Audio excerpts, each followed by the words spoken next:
Hello, I am Harshad. Today we'll discuss about the structural issue of Union Territory.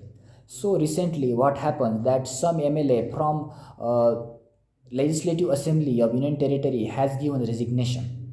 So due to that resignation, what happens that ruling party from the ruling party from Pondicherry has lose the majority. Uh, so now there is a precedent rule in the Pondicherry.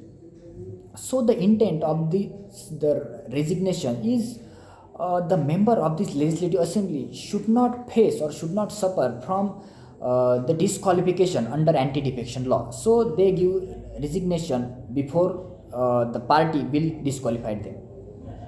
So this kind of resignation generally happen when the party at union territory level is different from the party of center level or union level. So at that time the resignation at union territory level happen, and this resignation is mostly happen in ruling party at union territory. So now we'll see the structural weakness of union territories. The first one is the composition of legislature. Article 239A was brought by 14th Constitutional Amendment Act in 1962. Due to the Constitutional Amendment Act, it was brought in 1962. So it gives power to Parliament about the means about the guideline to how to form legislature in union territories. So they have enact the law, that is Government of Union Territory Act 1963. Which gives them power to means to enact legislature in the union territory. But what happens that now they require only simple majority to amend the Government of Union Territory Act. So to increase the nomination of union government, they start amending the law and they increase their nomination to more than 50%. So question now arise is how this nomination will demonstrate us the democracy, or the how the nomination will be called as a democracy. So the second weakness of this union territory is nomination problem, because there is issue of nomination, because as in the Government of Union Territory Act 1963, it is given that there should be a 33 member at the assembly in union territory. So out of that 33 member, 3 member will be nominated by central government. So central government has nominated the 3 member without the consultation of the elected power of union territory. So elected power has taken the matter to the court. So in 2019, in Narayan Swamy versus Union of Canada case, Supreme Court has said that there is no need for union government to take the consideration of the government of union territories. So this is the thing, and so this is the thing due to the nomination problem. The another problem is there is arbitrariness in nomination, because as we know that for nomination of Rajya Sabha there is certain forms or certain guideline out of which we can nominate the member, that it should be it should have expertise knowledge in some field, so that when he will be nominated it will improve the debate in the Rajya Sabha. But there is no such regulation, or there is no such guideline for the nomination of member in the in the elected house of union territory, or we can say legislature of union territory. So there is a uncertainty here. So another issue is the administrator power. As the union government has not given fully democratic power to union territory, the more discretionary power is present to the administrator, that is lieutenant governor.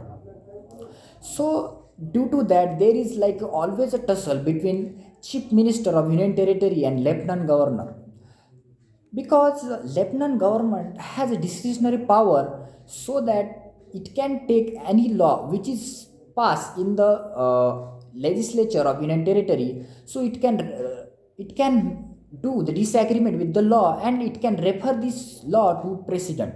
So president then can make a decision with aid and advice of union government. So finally, what is happening here is union government is taking cognizance in the disputed areas.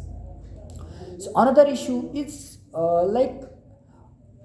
means it is interoperable thing, means means jurisdiction is like intersecting jurisdiction between this union government and the elected power in union territory, because the lieutenant governor, or we can say the administrator of union territory, has discretionary power, and it is not means it is not bound by the aid and advice of the minister of the house of union territory, of the legislature of union territory.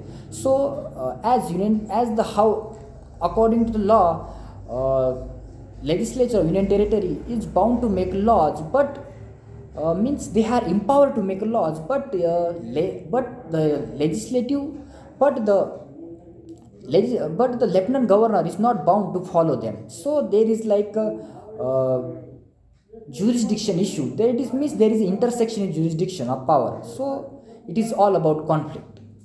So for this, what are the way forwards here?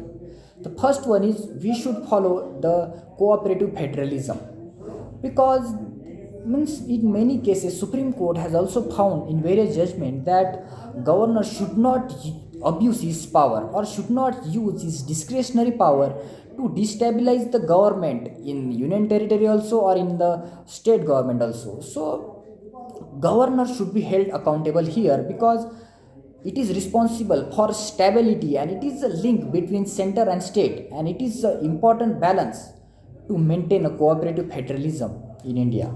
Second thing is we can explore the Washington DC model.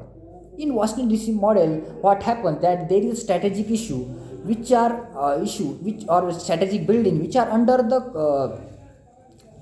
federal government, and others are under the state.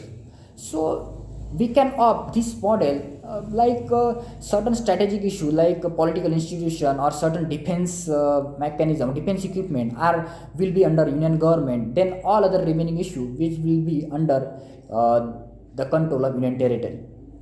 And another measure we require is there should be amendment in the legal and constitutional provision in order to increase the autonomy of union territory, because now what is happening that union territory is totally under the control of central government. So central government can destabilize it, or can make a president rule when they want. So the union territory must need to become autonomous. So there is need to amend the legal laws or certain constitutional laws. So the conclusion is that as central government should take a note of supreme court observation that as they are administrating the union territory, they should not mean they should not mean that union territory is like submerging with central government, or it is totally submerged in the central government, but it is not a submerging part. It is only that they are means they are central in nature, and they should only uh, they should only uh, means there should be a balance between the administration and between the autonomy of this union territory. Thank you.